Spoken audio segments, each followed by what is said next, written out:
I think one of the coolest case studies you talked about was Costco, Yeah. where they built this governance fortress. Can you walk us through how Costco has built an incorruptible company? Yeah, Costco is like the classic exception to almost every rule. When you talk to people about corruption, especially, people will be like, "Oh, I was an economist was giving this lecture the other day, and they were talking about how only family-run companies can sustain a mission over multiple generations because every other company succumbs to cost cutting and quarterly pressures and all this stuff." And they were listing off the family-run companies that have had all this longevity. At the end of their lecture, they were like, "Oh yeah, also Costco for some reason." Costco's not family run, but they also seem to be the exception. They can do this thing. Anyway, moving on. And that's so many times people say, like, oh, once a company gets big, of course it's going to fall to corruption. That's just human nature. And then you're like, but do you like shopping at Costco? Oh, yeah, that hasn't happened to them. But Costco's a $400 billion public company. Surely if it was inevitable, it would have happened to Costco by now, right?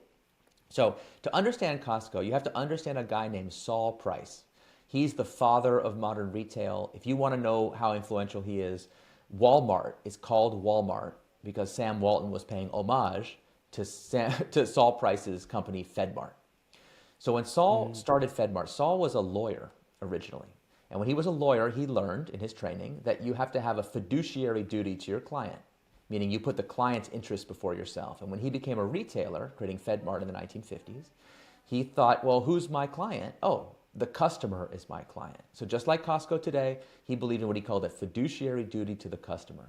That meant that when competitors would try to undercut him on price, he would literally put up signs inside his own store saying, don't buy this product from me, you can get it cheaper down the street. Think how unthinkable that is even now. Like how many DTC brands would you wish would just do that? Just tell me where the lowest price is. Why don't I have to be the one to find it? As a result, customers loved FedMart. They would travel miles out of their way to shop there. The company was very successful. It went public, and as a public company, he was frustrated by this financial gravity, constantly trying to get him to conform to the retail best practices. So, to avoid that, he took the company private. He found really awesome investors, so he thought. They became the 51% owner, he became the 49% owner, and he operated as a private company once again.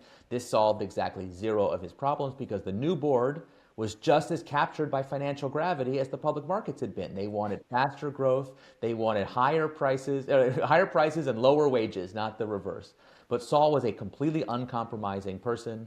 He had an ethos, a character. He believed in his business philosophy, and he understood that it was an engine that was powering FedMart's growth. He wouldn't compromise. So what happened? Well, one day in 1975, Saul Price came to work and found the locks on his door had been changed. He could not get into his office because he doesn't work at FedMart anymore. The board had fired him. So the board got what they wanted. They got Saul Price out of their way, and they instantly turned FedMart into conventional retail practice again. By 1982, within just 7 years, they completely destroyed what Saul Price had built over more than 20.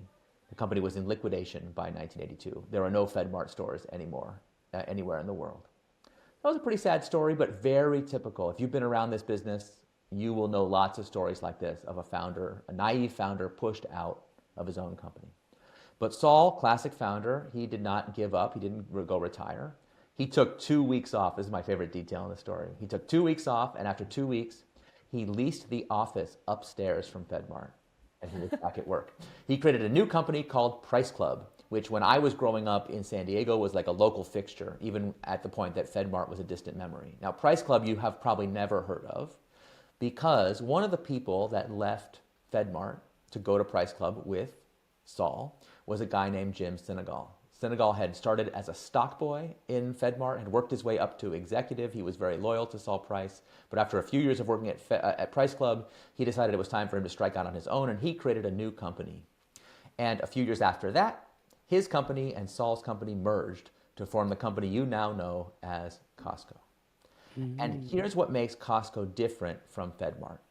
It's not that financial gravity likes Costco any better than it liked FedMart. Believe me, every few years, Wall Street makes an attempt to try to damage Costco's governance, try to prevent it from being different. We see it all the time. I have a bunch of quotes in the book. One of my favorites is a Wall Street analyst. Let's see if I can find the quote here. The analyst wrote, Costco is spending what could have been shareholders' profit on making a better experience for customers. Now, most product people hear that and they're like, is he complimenting them? No, this is a criticism. Costco is wasting money that it doesn't have to spend on customer experience. It could just be giving that money to the shareholders.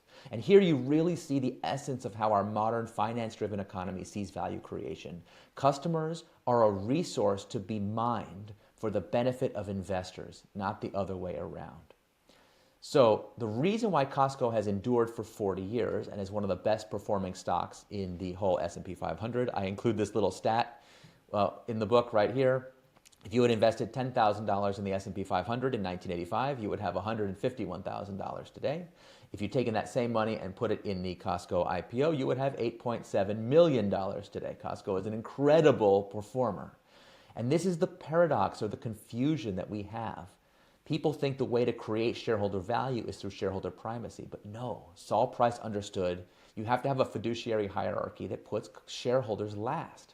Not because shareholders are not important, but because shareholder value is the exhaust from the engine. When you put the exhaust in the intake, when you make finance the goal rather than the result, you get deeply confused. I've been building a lot of AI products lately. My job search OS has 16 different agents. My newsletter has a recommendation engine, and I kept running into the same problem. I'd ship something, it would work in my testing, and then I'd get messages from users saying it's hallucinating or picking the wrong tool. The issue wasn't the prompts or the tools, it was that I wasn't actually evaluating anything. I didn't have a way to see what my agent was actually doing step by step. Every tool call, every decision. That's where a Ries comes in. Let me show you. I'm going to open Claude Code and install a Ries with just one command. npx skills, add a Ries AI, a Ries skills, skill yes. Now Claude Code already knows how to instrument my agent. I tell it set up tracing to a Ries, and it automatically analyzes my code base, figures out where the LLM and tool calls are, and adds instrumentation automatically. Now I can see everything,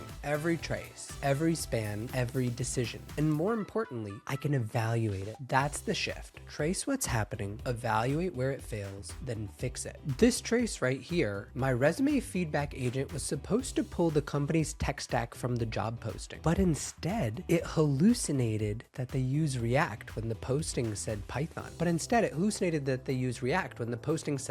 I never would have caught that without seeing the trace. And here's the part that blew my mind. I asked Claude Code to look at these traces and tell me what I should be evaluating. It came back with 4 eval criteria I hadn't written. Things like picking the right tool and staying grounded in the input. I wrote the evals, ran them, and found that my agent was making the same kind of mistake about 12% of the time. Claude pushed to fix, I reran the evals, and it dropped to under 2%. That whole loop, trace, evaluate, fix, took me about 20 minutes, and now it runs automatically. If you're building AI products and not evaluating them, you're shipping blind. Try a Ries free at arise.com and get a year free, a $1,260 value with my bundle, Ries. Check it out. It's one of the top AI evals platforms used by all of the top AI teams for a reason. I hope you enjoyed that short clip. You can check out the full episode here.